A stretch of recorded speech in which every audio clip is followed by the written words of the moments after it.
Hello students. In this video lecture, I am coming with experimental design. I am going to explain experimental design, the basic concepts, principle, types and its significance. Initially, we understand what is research study design. Research study design because in any scientific experimentation or scientific study, we have to do some experiment, we have to do some research. So research is systematic investigation done to establish the facts.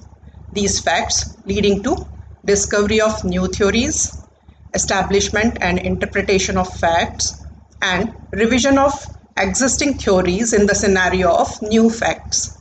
जब हम कोई experiment या कोई research करते हैं तो हमारे दिमाग में कुछ बातें होती हैं कि हम कुछ नई थ्योरी का आविष्कार करें, खोज करें या कुछ फैक्ट्स उसको हम एस्टैब्लिश करें जो हमारे दिमाग में है, हाइपोथेसिस है, जो थ्योरी में हमने पढ़ा है उसको प्रैक्टिकली हम कंफर्म करके देखें, या फिर जो पुरानी थ्योरीज थी उनको रिवाइज करें नए सिनेरियो में, नए एनवायरनमेंट में, नई कंडीशंस के साथ, नए फैक्ट्स के साथ। ये सब मिलाकर हमारा पूरा जो काम है वो कहलाता है सिस्टमेटिक इन्वेस्टिगेशन, और यही एक भाग होता है जिसको हम कहते हैं रिसर्च। पर्टिकुलरली साइंटिफिक स्टडीज़ में रिसर्च में एक्सपेरिमेंट करना एक बहुत महत्वपूर्ण बात होती है। इस तरह के इन्वेस्टिगेशन में सबसे ज़रूरी क्या है? एक स्टडी डिज़ाइन को फॉर्मुलेट करना, to formulate a suitable study design so as to obtain valid data to prove or disprove the hypothesis under study। जैसा कि मैंने अभी बताया आपको कि हम कुछ दिमाग में हाइपोथेसिस लेकर कोई स्टडी शुरू करते हैं, तो उस हाइपोथेसिस को हमको प्रूव करना है या वो उस हाइपोथेसिस को हमको गलत साबित करना है। उस दोनों कार्यों के लिए हमको कोई वैलिड डाटा लेने की ज़रूरत पड़ेगी। एक वैलिड डाटा हमको चाहिए और उस वैलिड डाटा को पाने के लिए हम कोई स्टडी करेंगे, और वो स्टडी जब सिस्टमेटिकली डिज़ाइंड मोड में होगी तब वो कहलाएगी एक सिस्टमेटिक इन्वेस्टिगेशन, और ओवरऑल कहलाएगा वो एक रिसर्च। एक रिसर्च डिज़ाइन कंटिन्यूम किस तरह से हो सकता है उसको इस चित्र में दिखाया गया है। एक रिसर्च डिज़ाइन को हम 3 हिस्सों में बांट सकते हैं: एनालिटिकल रिसर्च, डिस्क्रिप्टिव रिसर्च और एक्सपेरिमेंटल रिसर्च। हमारा एक्सपेरिमेंटल रिसर्च आज का डिटेल टॉपिक रहेगा, पर थोड़ा सा देख लें कि एनालिटिकल रिसर्च क्या है। Analytical research based on the review, based on the philosophical studies और based on the historical studies. इन तीनों स्टडीज़ को मिलाकर जब किसी तरह का काम होता है, किसी तरह का रिसर्च होता है, तो वो कहलाता है एनालिसिस, एनालिटिकल रिसर्च। किसी की दूसरे की फाइंडिंग को रिवाइज करना, रिव्यू करना, कंपाइल करना, फिलोसॉफिकल थॉट्स लेना या हिस्टोरिकल फाइंडिंग्स को सिलसिलेवार रखना, ये सारी चीज़ें आएंगी एनालिटिकल रिसर्च में। दूसरा है डिस्क्रिप्टिव रिसर्च, जिसमें कि केस स्टडी और सर्वेस को महत्व दिया जाता है। अलग अलग जगहों पर जिस तरह के कार्य हुए हैं उनकी स्टडी की, सर्वे किया, डाटा कलेक्ट किया, इंफॉर्मेशन को गैदर किया और उन सब से कुछ हाइपोथेसिस या कुछ फाइंडिंग जनरेट की, तो उससे हम कहलाएंगे डिस्क्रिप्टिव रिसर्च। और तीसरा एक्सपेरिमेंटल रिसर्च, जिसमें कि एक्सपेरिमेंट परफॉर्म करना पड़ेगा, रिसर्च डिज़ाइन करना पड़ेगा, सिस्टमेटिक डाटा ऑब्टेन करने पड़ेंगे और उस डाटा से कुछ टूल्स की सहायता से कुछ आउटकम आएंगे जिससे कि हमारी इनिशियल हाइपोथेसिस सही या गलत साबित होगी। हम रिसर्च स्टडी को एक बार और क्लासिफाई कर ले। ये जो रिसर्च स्टडी है उसको हम 2 हिस्सों में बांट सकते हैं, ऑब्जर्वेशनल स्टडीज़ और एक्सपेरिमेंटल स्टडीज़। जैसा कि हमने पुराने क्लासिफिकेशन में भी देखा था, हमारा एक्सपेरिमेंटल रिसर्च जो है वो एक अलग हिस्से में, एक अलग हेड के अंदर आता है। पर ओवरऑल रिसर्च स्टडीज़ को हम 2 हिस्सों में भी बांट सकते हैं। ऑब्जर्वेशनल स्टडीज़, जिसमें कि the researcher collects information about the subject without applying any treatment to the subject, just by observation. केवल वो डाटा कलेक्ट करता है, दूसरे के ऑब्जर्वेशन से खुद प्राइमरी डाटा कलेक्ट करेगा या किसी दूसरे के डाटा को लेकर सेकेंडरी डाटा को यूज़ करेगा, और उन सारे डाटा के बाद वो कुछ रिसर्च फाइंडिंग आउटपुट देगा। तो इस तरह का रिसर्च कहलाएगा ऑब्जर्वेशनल रिसर्च। दूसरा रिसर्च है एक्सपेरिमेंटल रिसर्च, जो कि जनरली हम करते हैं बायोलॉजिकल एक्सपेरिमेंट्स में। In an experimental studies, the researchers deliberately introduces interventions and investigate the impact of interventions. कुछ interventions वो साबित करता है, कुछ सोचता है और उस पर based experiment करता है और उनके बाद द्वारा आए रिजल्ट्स को वो उसके इम्पैक्ट्स को स्टडी करता है। तो ये पूरा कहलाता है एक्सपेरिमेंटल रिसर्च। एक्सपेरिमेंटल रिसर्च या रिसर्च स्टडी को हम एक और तरीके से क्लासिफाई कर सकते हैं। इस क्लासिफिकेशन का बेसिस है period for which the data is collected. किस दौरान, किस समय अवधि का डाटा हम कलेक्ट कर रहे हैं, उस आधार पर हम रिसर्च स्टडी डिज़ाइन को फिर एक बार क्लासिफाई कर सकते हैं। पहली कहलाती है prospective studies. In this type the current data is obtained starting from the date when the study formally begins. Generally experiment या सर्वाइवल स्टडीज में इस तरह का काम होता है। और दूसरी है retrospective studies. In this type the data refer to the past events and is acquired from the existing source by personal interviews, surveys, official records etc. जैसे कि हॉस्पिटल के रिकॉर्ड है, बैंक के रिकॉर्ड्स है, वहाँ से पुराने पास्ट इवेंट्स को भी लाया जाता है और उसके बेस्ड स्टडी की जाती है। तो उसको हम कहेंगे रिट्रोस्पेक्टिव रिसर्च, जिसमें कि case control studies. Retrospective research usually consume lesser time than prospective studies and also cheap to obtain, but the data obtained may be inaccurate by the virtue of recall errors. This prospective studies क्योंकि past events पर आधारित है तो हमारे पास accurate data या सही data नहीं मिल पाता बहुत बार, और इस तरह की स्टडीज जो है वो errors के साथ होती है।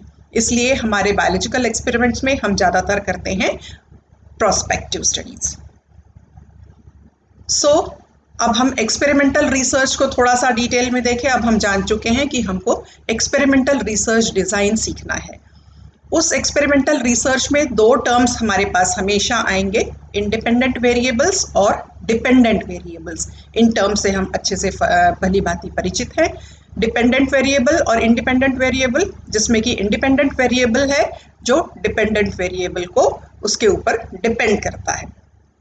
ये इंडिपेंडेंट वेरिएबल जो है वो एक्सपेरिमेंटल या ट्रीटमेंट वेरिएबल भी कहलाते हैं, जिसमें कि हम एक्सपेरिमेंट करते हैं, कोई ट्रीटमेंट देते हैं और वहाँ से जो आउटकम हमारा डाटा मिलता है उसको हम कहेंगे independent variable.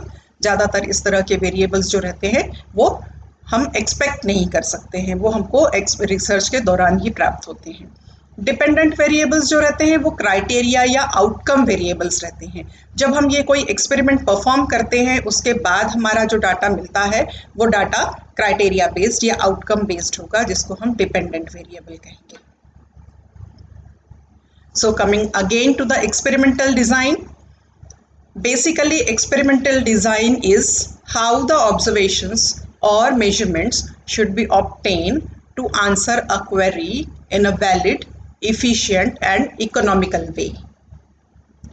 Next point is also the experimental design is the designing of experiment in inseparable to the analysis of obtained data. जो भी डाटा आएगा उसके से हम उसको अलग नहीं कर सकते। If the experiment is designed properly, keeping in mind the question, then the data generated is valid and the proper analysis of data provides the valid statistical inferences. ये बात बहुत ज़रूरी है कि हम एक्सपेरिमेंट करने से पहले उस एक्सपेरिमेंट को प्रॉपरली डिज़ाइन करें, क्योंकि हम एक्सपेरिमेंट कर ही इसलिए रहे हैं कि कुछ हमारे पास वैलिड हाइपोथेसिस आए, कुछ वैलिड हमारे पास इंटरफेरेंस आए। उस इंफेरेंस को हमको सही साबित करने के लिए हमारे पास हमको करना पड़ेगा डाटा जनरेट को सही प्राप्त करने के लिए हमको करना पड़ेगा proper designing. So experimental studies can be classified into two types, community trials and clinical trials. First, community trial is also called community interventions. This includes whole communities as experimental units. The researcher in this case ensures that the treatment or study is ethical and possesses no harm to the subject. जब हम community level पर काम करते हैं तब बहुत study कहलाती है कम्युनिटी स्टडीज या कम्युनिटी ट्रायल्स या कम्युनिटी इंटरवेंशंस। क्लिनिकल ट्रायल्स भी हो सकते हैं एक्सपेरिमेंटल स्टडीज के अंतर्गत, जिसमें कि a clinical trial is defined as an experiment performed by a healthcare organization or professionals to evaluate the effect of a treatment against a control in a clinical environment. यहाँ पर हमको एक control रखना पड़ेगा जिसके कि कंपैरिजन में हम किसी हेल्थ केयर ऑर्गेनाइजेशन से कोई डाटा ऑब्टेन करेंगे. Mostly clinical trials are design for safety, efficacy of new drug और न्यू प्रोडक्ट. जनरली इस तरह का काम होता है कि जब हमारे पास कोई नया ड्रग या कोई नया प्रोडक्ट आता है, उसकी इफिकेसी, उसकी सेफ्टी की टेस्टिंग के लिए इस तरह के ट्रायल्स किए जाते हैं और इसमें हमेशा एक कंट्रोल होता है साथ में. The investigators are usually blinded to avoid external bias on the data collected from the treatment and the control groups. Generally इस तरह की चीज़ों का ध्यान रखा जाता है कि रिजल्ट जो है वो बायस्ड ना हो. एक्सपेरिमेंटल डिज़ाइन को हम थोड़ा सा डिटेल में पढ़ने से पहले कुछ बेसिक टर्मिनोलॉजीज को रिकॉल कर ले. ये टर्मिनोलॉजीज हम पहले भी जानते थे, पर अब एक्सपेरिमेंटल डिज़ाइन में इनका बार बार यूज़ होगा, तो अब इनको रिकॉल करें. पहला है experimental unit. It is a small part of experimental material, may be a treatment और a factor. Next is experiment. It is a way of getting an answer to a question which the experimenter wants to know. Next one is treatment. These are different objects or procedures to be compared in an experiment. Sampling unit. It is the object measured in an experiment. Next one is factor. It is a variable defining a categorization, may be fixed at the levels of interest included or random at all levels of interest not included. Replication. It is the replication or repetition of experimental situations by replicating the experimental unit. Next one is experimental error. It is unexplained random part of variation in any experiment. The treatment design. It is the manner in which the level of treatments are arranged in an experiment. And the last one is control group. It is a sampling unit that do not receive any treatment but treated by the same way till complete experimentation. जब हम कोई experiment design करते हैं या plan करते हैं, तब हमको उन सारी चीज़ों का ध्यान रखना पड़ता है. एक बार हम इनके बीच में रिलेशनशिप फिर से देख लें. जब हम कोई एक्सपेरिमेंट डिज़ाइन करते हैं तब हमको क्या क्या चीज़ें जानना है, what we want to know, ये हम पहले लिस्ट आउट करेंगे. उस लिस्ट आउट करने के बाद हम एक्सपेरिमेंटल यूनिट्स डिसाइड करेंगे कि हमारे यूनिट्स कैसे हों, जिसमें कि हम किन ट्रीटमेंट्स का ध्यान रखेंगे या किन फैक्टर्स को ध्यान में रखेंगे. फिर उन ट्रीटमेंट और उन फैक्टर्स को हम डिटेलिंग करेंगे कि वो ट्रीटमेंट कितने तरह के हो सकते हैं, कब कब दिए जा सकते हैं और कितनी बार रिपीट होंगे. सैम्पलिंग यूनिट हमारे जो ट्रीटमेंट्स हैं कितने यूनिट्स के ऊपर अप्लाइड होंगे, उसको हमको यहाँ ध्यान देना है. उसके बाद हमने फैक्टर्स को देख लिया. वो फैक्टर्स जो है वो फिक्स्ड फैक्टर्स हैं या रैंडम है. पूरे एक्सपेरिमेंट के दौरान वो बार बार रिपीट हो जाएंगे फिक्स्ड लेवल पर या बार बार रिपीट हो जाएंगे रैंडम लेवल पर. फिर उसके बाद पूरे एक्सपेरिमेंट को हमको कितने बार रिपीट करना है. सेम एक्सपेरिमेंटेशन के दौरान हम सैम्पलिंग यूनिट्स का नंबर जो है वो फिक्स कर सकते हैं. जनरली रिप्लिकेशंस को 5 या 5 से अधिक रिप्लिकेशन बहुत सही माना गया है, जिससे कि हमारा आउटकम जो है स्टैटिस्टिकली सिग्निफिकेंट होता है. फिर एक्सपेरिमेंटल एरर्स भी हो सकते हैं. इन एक्सपेरिमेंटल एरर्स को कम करने के लिए हमने रिप्लिकेशन का सहारा लिया है ताकि हम उन एरर्स को एलिमिनेट कर लें. फिर ट्रीटमेंट को हमको डिज़ाइन करना है, जैसे कि फैक्टर्स और ट्रीटमेंट को हमने ध्यान रखा है, किस लेवल्स पर वो दिए जाएंगे और वो कैसे फिर से रिपीट होंगे, उनको डिज़ाइन करना है. और साथ में पूरे एक्सपेरिमेंट में हमको एक कंट्रोल ग्रुप रखना है. ऐसा कंट्रोल ग्रुप जिसको कि कोई ट्रीटमेंट नहीं दी गई है पर वो ट्रीटेड ग्रुप के साथ कंपैरिजन में हमको हेल्प करेगा और ट्रीटेड ग्रुप में जो इफेक्ट है फैक्टर का वो पॉजिटिव है या नेगेटिव है, ये जानने में हमको मदद करेगा. So coming to the objectives of experimental design, there are two major objectives. First one is to verify the hypothesis in an efficient and economical way to obtain the data such that assumptions are met, and the data is readily available for the application of tools like analysis of variance. हमको उस hypothesis को verify करना है। Experiment को design करने के बाद हम जो हाइपोथेसिस हमने रखी है उस हाइपोथेसिस से रिलेटेड हमको रिजल्ट्स मिल रहे हैं या नहीं। तो हमको पहले एक्सपेरिमेंट से डाटा मिलेगा, डायरेक्ट हमको रिजल्ट नहीं मिलेगा। एक्सपेरिमेंट जब हम परफॉर्म करेंगे, प्रॉपरली डिज़ाइन करेंगे, हाइपोथेसिस के बेस्ड पर हम ट्रीटमेंट्स और फैक्टर्स डिसाइड करेंगे, रिप्लिकेट्स मेंटेन करेंगे, यूनिट्स मेंटेन करेंगे, एरर्स को कम करने की कोशिश करेंगे, कंट्रोल को रखेंगे, और उसके बाद जो हमारे पास ऑब्जर्वेशन आएगा वो ऑब्जर्वेशन कैसा होगा? डाटा के फॉर्म में होगा। यहाँ पर हमको ध्यान रखना है कि ये जो डाटा है वो इफ़िशिएंट और इकोनॉमिक वे में भी हो, उसमें बहुत ज़्यादा परेशानी हमको ना हो। अगेन वो डाटा ऐसा भी हो जिसमें कि हम उसको प्रॉपर टूल्स के लिए यूज़ कर सके। प्रॉपर टूल्स, क्योंकि डाटा लेना ही खाली हमारा एक्सपेरिमेंट कंप्लीशन नहीं होता। उस ऑब्टेन डाटा को हमको वेरीफाई करना है with the help of some tools. कुछ एडवांस्ड बायोस्टैटिस्टिकल टूल्स हैं जिससे कि हम कुछ अश्योरेंस करेंगे, वेरिएंस के बीच, कोरिलेशन के बीच, रिग्रेशन के बीच, अलग अलग टेस्ट लगाना है, टेस्ट ऑफ सिग्निफिकेंस लेना है, कॉन्फिडेंस लेवल की टेस्टिंग करना है। वो सारे जो टूल्स हैं, उस टूल्स के लिए वो डाटा हमारा सूटेबल होना चाहिए। तो इस पूरे चीज़ में हमको एक्सपेरिमेंटल डिज़ाइन करना है। पहला ऑब्जेक्टिव हुआ टू वेरीफाई द हाइपोथेसिस। दूसरा ऑब्जेक्टिव है to find out a methodology by which the treatments are placed at random on the experimental units for the estimation of result with possible accuracy। हमको कोई proper method ढूंढना है। जब हमारे पास data आ जाएगा तब उस डाटा के बाद एक्सपेरिमेंटल डिज़ाइन के बेसिस पर एक सही मेथड हमको खोजना है ताकि हम उससे प्रॉपर रिजल्ट को एस्टिमेट कर सके विथ पॉसिबल एक्यूरेसी, ताकि हमारा पूरा एक्सपेरिमेंट वैलिड हो और जो हमने हाइपोथेसिस ले डाउन की है वो हाइपोथेसिस हमारी सही साबित हो जाए और आगे हमारे साइंटिफिक एक्सपेरिमेंट में एक मील का पत्थर साबित हो। So coming to the steps of experimental design. हम कैसे करेंगे एक्सपेरिमेंटल डिज़ाइन? हमारे पास 4 स्टेप्स हैं।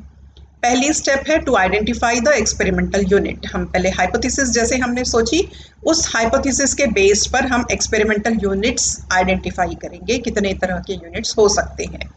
Then second one is to identify the types of variables. कितने वेरिएबल्स हम रख सकते हैं, एक्स एक्सिस पे और वाई एक्सिस पे हमारे वेरिएबल्स कितने होंगे। Then third one is to define the treatment structure. हम हर वेरिएबल को कितने बार और कितने तरह से ट्रीटमेंट देंगे, वो वेरिएबल्स हमको डिसाइड करने हैं, treatment structure. And finally define the design structure. किस तरह का डिज़ाइन होगा, टोटल डिज़ाइन। इस सारे को मिलाकर हमारा एक कंप्लीट एक्सपेरिमेंटल डिज़ाइन पूरा होगा और उसके बाद हम अपना एक्सपेरिमेंट एक्चुअल में शुरू करेंगे। एक टर्म बार बार आएगी, उसको हम कह रहे हैं ब्लॉक डिज़ाइन। सो उसको थोड़ा सा समझ लेते हैं। The block design is a practice in any available experiment where the experimental units are grouped into blocks having more or less identical structures। क्योंकि हमारा जो डाटा का एरिया है, पॉपुलेशन है, जहाँ से हम डाटा ऑब्टेन कर रहे हैं वो काफ़ी बड़ा हो सकता है। उस बड़े डाटा को हमको रैंडमली सूटेबल ब्लॉक्स में डिवाइड करना पड़ेगा ताकि वहाँ से हम एक्सपेरिमेंटल यूनिट्स को ले सकें। So the number of experimental unit in a block is called as block size। हमारे पास 2 तरह के ब्लॉक डिज़ाइन हो सकते हैं, कंप्लीट ब्लॉक डिज़ाइन या इनकम्प्लीट ब्लॉक डिज़ाइन। यदि the size of block is equal to number of treatment same हो, हमने 10 ट्रीटमेंट्स लिए हैं और 10 ब्लॉक्स को यूज़ किया है, तो इस तरह का ब्लॉक डिज़ाइन क्या कहलाएगा? Complete block design. And each treatment in each block is randomly allocated. हालांकि जो ट्रीटमेंट है वो रैंडमली एलोकेटेड होगा। किसी भी ब्लॉक में कोई number 1 block, number 1 treatment, number 2 block, number 2 treatment, इस तरह की ज़रूरत नहीं है। बट बेसिक चीज़ क्या हुई, हमने जितने नंबर ऑफ ट्रीटमेंट्स रखे हैं उतने ही नंबर ऑफ ब्लॉक्स हमको रखना पड़ेगा। और जब हम इस तरह का डिज़ाइन करेंगे तो वो क्या कहलाएगा? Complete block design. एक और तरीका हो सकता है जिसमें कि इनकम्प्लीट ब्लॉक डिज़ाइन होगा। When the number of treatment is so large to make it too heterogeneous with respect to the characteristics under the study. यदि हमने बहुत मल्टीपल ट्रीटमेंट्स लिए हैं किसी एक्सपेरिमेंट में और उन मल्टीपल ट्रीटमेंट्स के इक्वली हम ब्लॉक्स नहीं रख सकते हैं, तो वो क्या होगा, मल्टीपल ट्रीटमेंट्स के कारण हमारा एक्सपेरिमेंटल डिजाइन जो है वो हेट्रोजीनियस होगा। So small homogeneous blocks which do not contain full replicate of the treatment are used under the study। तो हम क्या करते हैं, कुछ होमोजीनियस ब्लॉक्स को लेते हैं जो कि नंबर ऑफ ट्रीटमेंट से करस्पॉन्ड नहीं करते हैं पर वो उनके किसी रिप्लिकेट को मैच कर सकते हैं, तो इस तरह का ब्लॉक डिजाइन कहलाएगा incomplete block design. Now coming to the principles of experimental design. There are three basic principles which are designed and developed by Sir Ronald Fisher। In principles में एक्सपेरिमेंटल डिजाइंस को तीन मुख्य सिद्धांतों में बांटा गया है।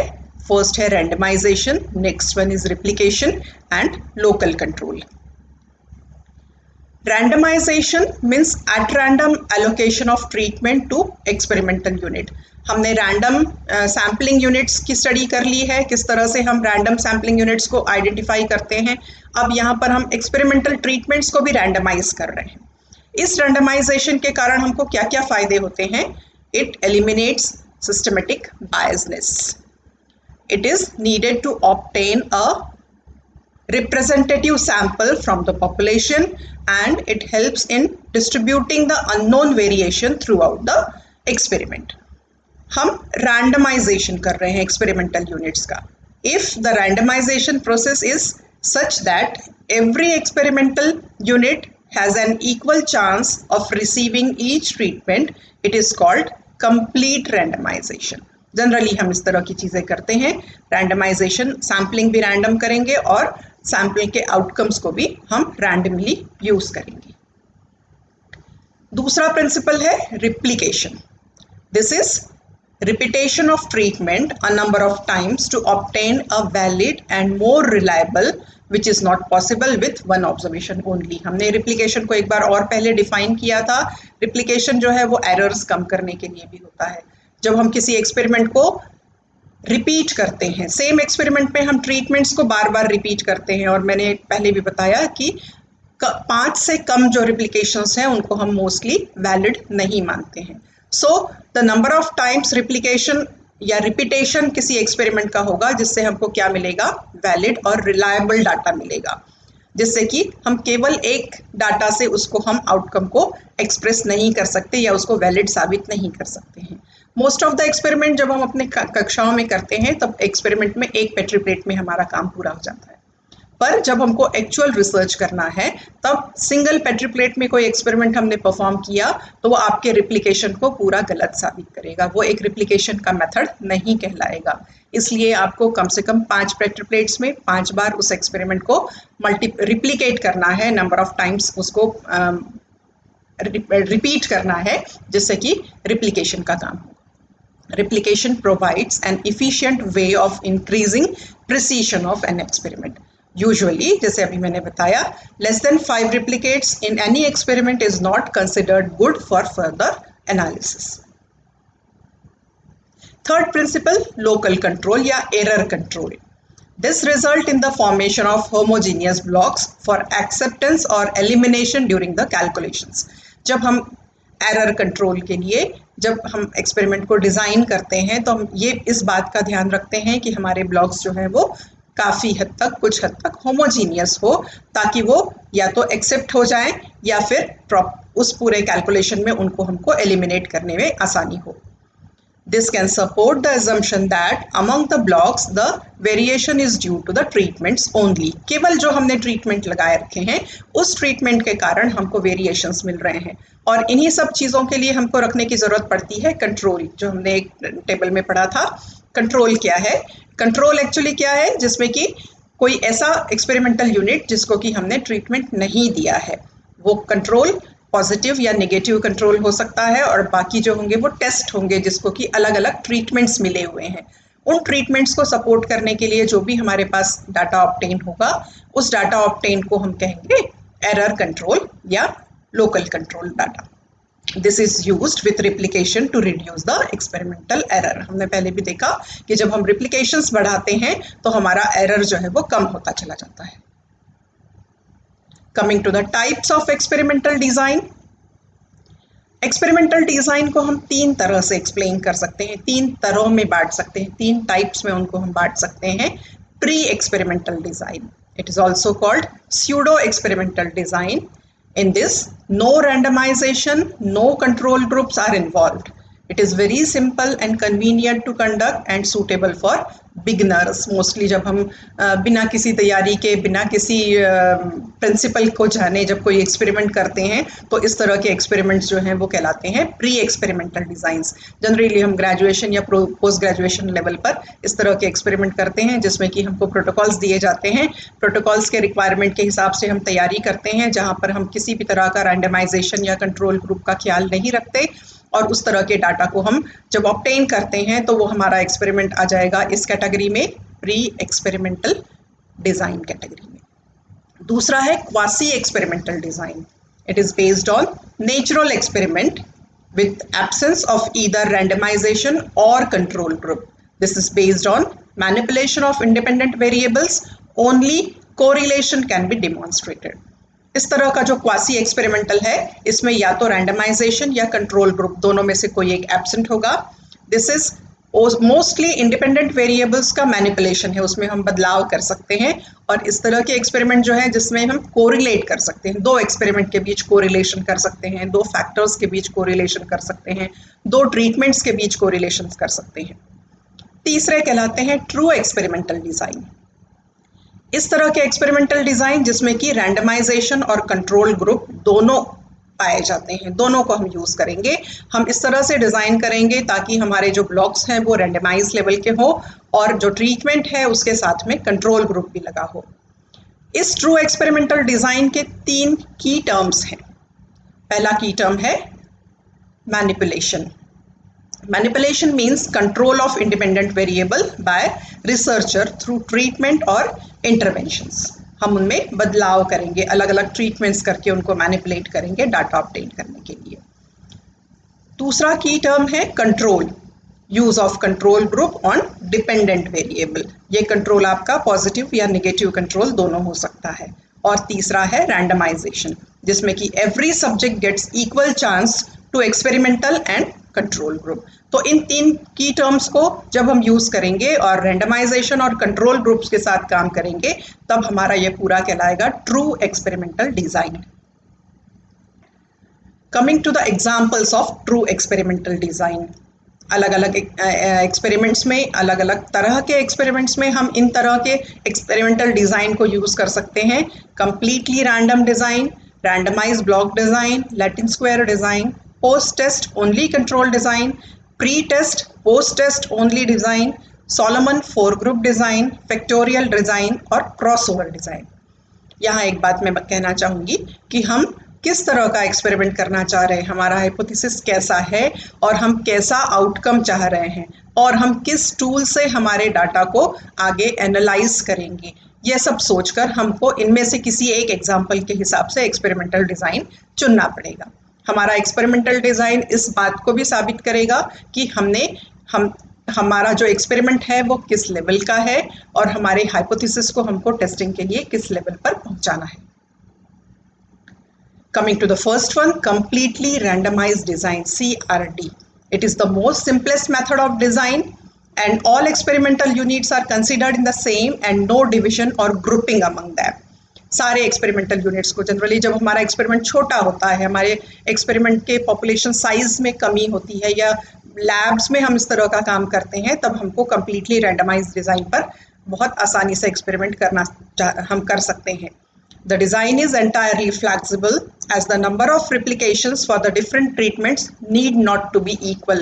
हम कितने अलग अलग ट्रीटमेंट्स ले सकते हैं पर उसके लिए रिप्लिकेशंस जो है वो इक्वल रखने की हमको ज़रूरत नहीं है। They may vary from treatment to treatment. CRD is used when the experimental material is homogeneous and experiments are conducted inside the lab. It is well suited for the small number of treatments. For example, suppose there are 4 treatments and 20 experimental units. So treatment 1 is replicated 3 times and given to 3 experimental units. Treatment 2 is replicated 5 times and given to 5 experimental units. Treatment 3 is replicated 6 times and given to 6 experimental units. Finally, because we have only 20 experimental units, so treatment 4 is replicated for 6 times and is given to the remaining 6 experimental units. तो हम पहले decide करेंगे कि हमारी कितनी treatments हैं और कितने एक्सपेरिमेंटल यूनिट्स हमको रखने हैं, उस हिसाब से हम ट्रीटमेंट्स को उतने एक्सपेरिमेंटल यूनिट्स का रेप्लिकेशन प्रोवाइड कर दें. दूसरी मेथड है, दूसरा एग्जांपल है randomised block design RBD. In this method, the experimental design is used when a large number of treatment are to be compared and a large number of experimental units are required. जब हमारा experiment थोड़ा बड़े पैमाने पर है तब हम इस तरह से रैंडमाइज्ड ब्लॉक डिजाइन करेंगे. The experimental material is grouped into blocks of sizes versus units.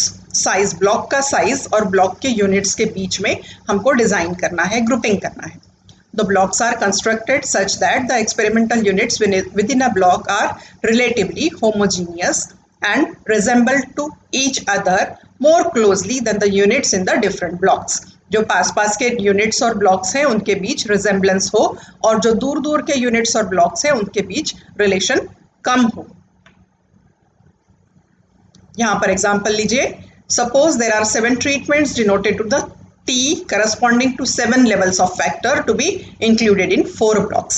1, 2, 3, 4. These are 4 the blocks and 7 types of treatments. The possible layout of assigning the 7 treatments to 4 different blocks in randomized block design will be.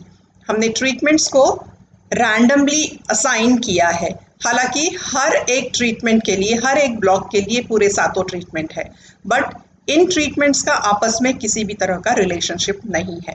हर तरह के block में 7 treatment आ रहे हैं पर वो randomly distribute हो रहे हैं. ये एक और एग्जांपल है. मैंने यहाँ पर एग्जांपल में एक हाइपरटेंसिव ड्रग की ट्रीटमेंट को लिया हुआ है. So if we want to study the effect of 3 drugs A, B and C, 3 hypertensive drugs. So the experimental design is converted into 3 blocks. Block number 1 represent patients with hypertension. Block number 2 patient with diabetes and hypertension. Block number 3 patient with heart disease and hypertension. So 3 blocks are independent variables but the drugs are same. When the drug A given to the block 1, drug A given to the block 2, drug A given to the block 3. इस तरह से जब हम block design करेंगे तो हर तरह का patient जो है उनको इक्वली ड्रग्स रिसीव होगा, बट उनकी जो ब्लॉक डिजाइनिंग है वो उसमें फर्क है और हमारे आउटकम्स जो हैं वो वेरी कर सकते हैं या एक जैसे हो सकते हैं. तो यहाँ पर हम कोरिलेशन स्टडीज कर सकते हैं कि whether the hypertensive drug is not related to the patients case history और उसकी डिजीज हिस्ट्री. नेक्स्ट एग्जाम्पल है Latin square design LSD. In the experimental material is divided into rows and columns. In this method, the experimental material is divided into rows and columns, each having the same number of experimental unit which is equal to the number of treatment. The treatment is allocated into the rows and columns such that each treatment occur once and only once in each row and each column. With the help of this example, we can easily study this Latin square design. Latin letters are used as a symbol A, B, C and D. Each of them are written in a way such that each of the letter out of A, B, C, D occurs once and only once in each row and each column. Say A, B, C and D, 4 treatments and these are 4 blocks. So correspondingly, when we design, the treatments and blocks are arranged in a Latin square. Next method is post-test only control design. In this method, it is composed of two randomly assigned groups, experimental and control group. The treatment is implemented on experimental group and observations are made on both the group. This is random assignment. This random assignment is grouped into two, experimental group and control group. Experimental group receive treatment and then it is observed for post-test. Control group do not receive any treatment but observe equally for the post-test, and both post-tests are compared and the results are formulated. Next method is pre-test, post-test only design. In this design, the subjects are randomly assigned to the either experimental or control group, and the treatment is carried out on experimental group only.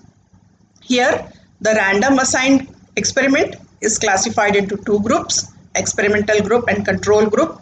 Both the groups receive pre-tests. Both the groups initially observed before the experiment, and then experimental group receive the treatment and followed by post-test. The control group observed for pre-test do not receive any treatment but equally observed for post-tests, and the results of both post-tests are compared. Next one is Solomon 4-group design. There are two experimental and two control groups in this type. This design requires a large number of samples. Here with this diagram we can easily understand that this is random assignment. It is classified into four. 1. Experimental group 1, control group 1. Experimental group 2, control group 2. Both experimental group 1 and control group 1 receives pre-tests. Both the groups are observed before the treatment. Then experimental group 1 receive the treatment followed by the post-test. Control group 1 do not receive any treatment but observe for post-test. The experimental group 2 without any pre-test receive directly treatment and followed by post-test. The control group 2 without any pre-test, without any treatment, directly observe for the post-test. So here we obtain 4 post-tests, and the result, the data received from all these 4 post-tests are compared and experimentation is done under this study. Next one is factorial design. In this method, the manipulation of 2 or more independent variables are done to observe their effects on dependent variables. जब हमारे पास बहुत सारे independent variables हैं, उन सारे independent variables का effect हमको dependent variables पर study करना है, तब हम इस तरह के factorial design experiment को select करेंगे. This is useful when there are more than 2 independent variables are to be tested. इस चार्ट से हमको पता चलेगा कि किस तरह से हम इसको स्टडी कर सकते हैं. फ्रीक्वेंसी ट्रीटमेंट जैसे हमने 4 घंटे में, 6 घंटे में, 8 घंटे में स्टडी करना है, तो इसको हम B1, B2 और B3 ट्रीटमेंट्स कह रहे हैं. ट्रीटमेंट प्रोटोकॉल्स हमारे पास 2 होंगे, अल्फा 1 और बीटा 2. अल्फा 1 को हमने कहा ड्रग नंबर 1 और बीटा 2 को हमने कहा ड्रग नंबर 2. 4 घंटे में ड्रग नंबर 1 और ड्रग नंबर 2 का क्या इफेक्ट रहा, 6 घंटे में ड्रग नंबर 1 और ड्रग नंबर 2 का क्या इफेक्ट रहा, 8 घंटे में ड्रग नंबर 1 और ड्रग नंबर 2 का क्या इफेक्ट रहा. हमारे पास इस तरह के 6 ऑब्जर्वेशंस आ जाएंगे. Next one is cross over design. This one is the last example. The study subjects are expose to more than one treatment. This is also known as repeat measure design. यहाँ पर हम 2 बार experiments करेंगे.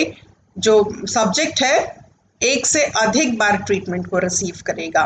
इस chart से आप देखिए, हमारे पास जो एक्सपेरिमेंटल ग्रुप था उसको हमने 2 ग्रुप्स में डिवाइड किया. पहले ग्रुप को एक ट्रीटमेंट दी और फिर दूसरी ट्रीटमेंट दी.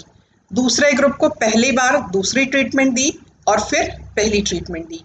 और इनकी क्रॉस रिएक्टिविटी और इनका जो क्रॉस रिलेशनशिप है उसका इफेक्ट हम स्टडी करेंगे कि ट्रीटमेंट नंबर 1 पहली बार देने के बाद ट्रीटमेंट नंबर 2 बाद में देने के बाद क्या हमारे पास आउटकम आया, या ट्रीट नंबर 2 पहले देने के बाद और ट्रीटमेंट नंबर 1 पहले बाद में देने के बाद हमारे पास किस तरह के आउटकम आए।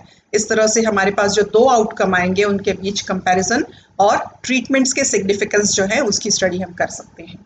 इस तरह से हमारे पास बहुत सारे एग्जाम्पल्स हैं जिससे कि हम अपने एक्सपेरिमेंट को डिज़ाइन कर सकते हैं। ये कुछ रेफरेंसेस हैं जहाँ से मैंने डाटा कलेक्ट किया और ये आपका वीडियो लेक्चर के लिए मटेरियल तैयार किया। Thank you.